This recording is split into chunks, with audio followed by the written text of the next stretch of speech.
Shalom Yuters, puji Tuhan kalau Tuhan izinkan saya masih di sini untuk memberitakan kebenaran firman Tuhan kepada teman-teman sekalian, semua karena kemurahan Tuhan saja.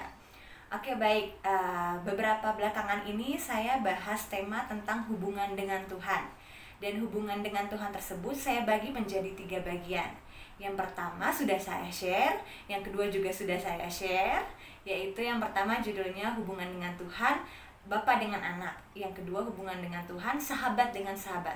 Dan yang kali ini saya akan bagikan adalah hubungan yang ketiga, hubungan dengan Tuhan, komandan dengan prajurit. Oke, tanpa berlama-lama langsung aja yuk kita buka ayatnya di 2 Timotius 2 ayat yang keempat. Saya akan bacakan untuk teman-teman sekalian. Demikian firman Tuhan.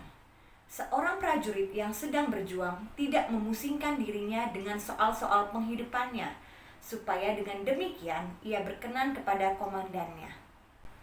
Oke, sebelumnya kenapa saya pakai kata komandan dengan prajurit dibanding raja dengan hamba? Karena begini, seorang raja, ada raja yang kerjaannya hanya menyuruh gitu, tanpa dia terjun di dalamnya. Tetapi kalau seorang komandan, sudah pasti dia terjun di dalamnya dahulu sebelum sang prajuritnya gitu. Jadi that's why di sini saya memakai kata komandan dengan prajurit supaya meaningnya lebih dapat ya teman-teman. Saya akan bagikan 3 hal bagaimana menjadi prajuritnya Tuhan. Gitu. Nah, gak gampang ya untuk menjadi prajuritnya Tuhan ya teman-teman. Di sekuler aja menjadi prajurit TNI ABRI itu gak gampang banget gitu. Apalagi kita sebagai prajuritnya Tuhan. Tapi ingat teman-teman, ada upah yang Tuhan sediakan bagi kita untuk kita menjadi prajuritnya Tuhan. Oke, yang pertama, menjadi prajurit berarti harus siap menderita. Wow, ini gak gampang. Menurut saya ini juga sangat-sangat susah bahkan ya.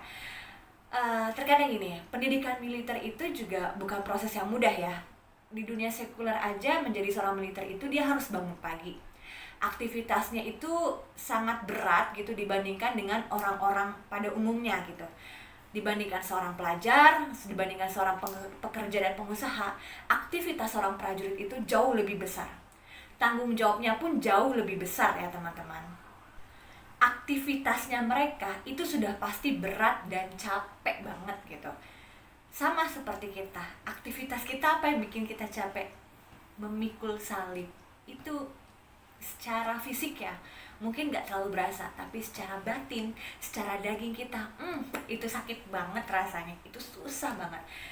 Masih banyak orang-orang yang jatuh bangun di dalamnya. Saya pun juga sama, saya belum sempurna, tapi saya berusaha untuk memikul salib Tuhan dengan semampu saya, dengan usaha saya, dengan semaksimal saya gitu teman-teman.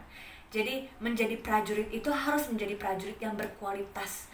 Dia harus siap menderita seperti kita ini memikul salib gitu ya. Itu dia harus siap menderita, dia pun juga harus berkualitas gitu. Jangan sampai jadi orang-orang yang sekali kena sentuh aja tuh nangis gitu. Sekali jatuh kena luka itu aja udah cengeng, udah nangis. Nah, seorang prajurit nggak seperti itu.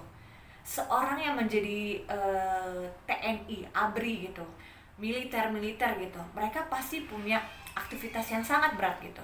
Mereka, tata hidup mereka harus teratur. Bangun pagi, mereka harus segera sarapan.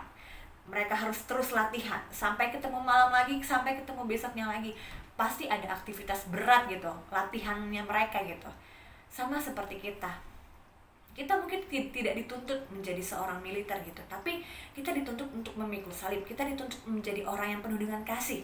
Kita dituntut menjadi orang yang benar-benar memberitakan firman Tuhan dengan sungguh-sungguh, mengikuti kehendak Tuhan dengan sungguh-sungguh.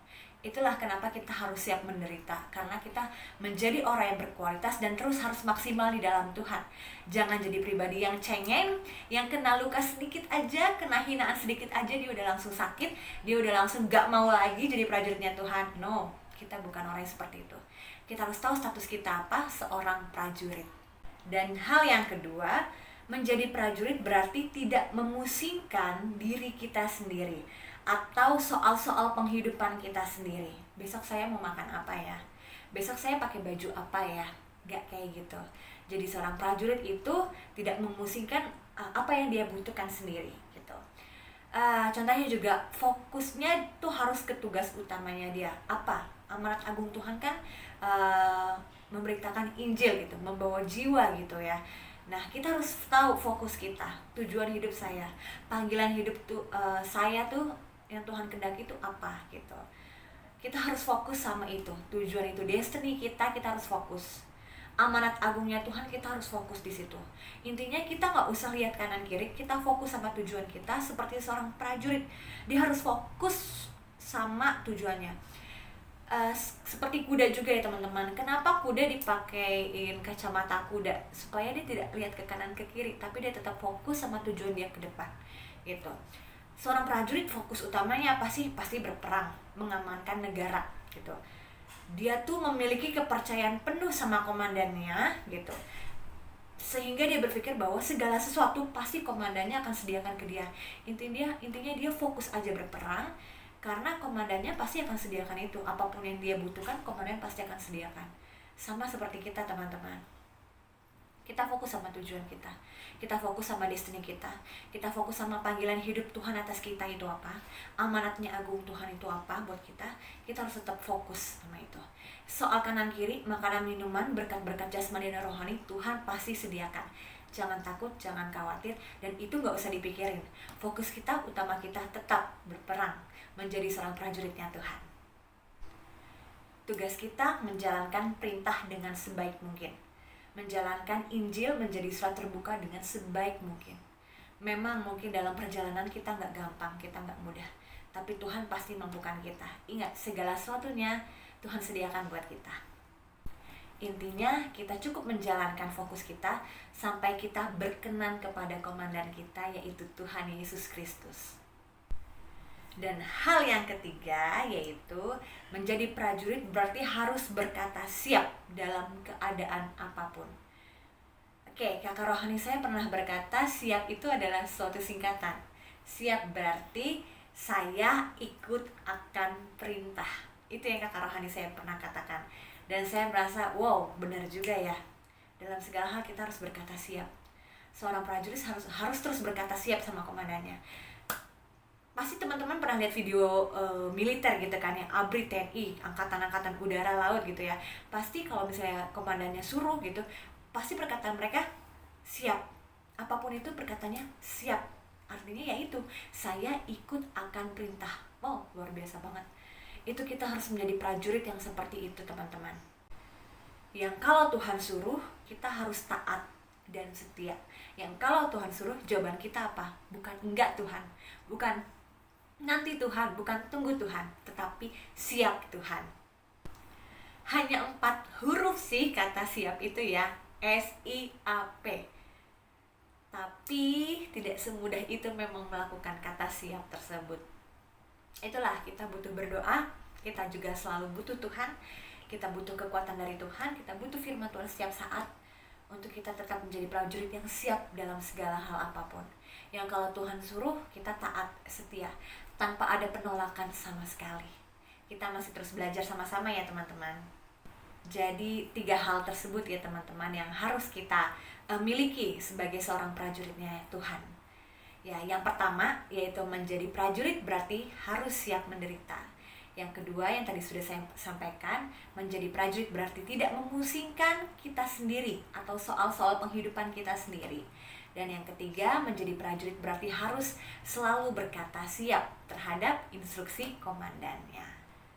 Hubungan ini atau fase di mana komandan dan prajurit ini sangatlah gak mudah ya teman-teman. Hubungan ini tuh bukan hubungan yang sembarangan gitu. Kita gak boleh main-main untuk ikut Tuhan. Suka atau gak suka, kita akan berada di fase ini gitu. Menjadi seorang komandan dan prajurit gitu. Melatih diri kita terus untuk bisa memantaskan diri kita kepada Tuhan. Kalau mungkin kita masih di fase bapak dengan anak gitu, it's okay. Semua orang pasti bertumbuh. Pasti yang awal mereka menjadi bayi gitu ya, kemudian remaja, kemudian menjadi orang yang dewasa. Sama seperti fase ini. Yang pertama hubungan dengan Tuhan itu ya hubungan bapak dengan anak. It's okay, kita masih sampai kapanpun memang bapak kita adalah Tuhan kita. Sampai kapanpun status kita adalah anak Tuhan. Tapi kita akan dibawa fase naik level sama Tuhan, yaitu kemudian sahabat dengan sahabat yang sudah saya bagikan juga. Dan kemudian di fase yang paling susah, tapi kita harus bisa melampauinya, yaitu fase komandan dengan prajurit. Itu teman-teman. Kita sama-sama berdoa untuk kita bisa melakukan ketiga hal itu ya dengan sempurna, seturut dengan apa yang Tuhan Yesus mau.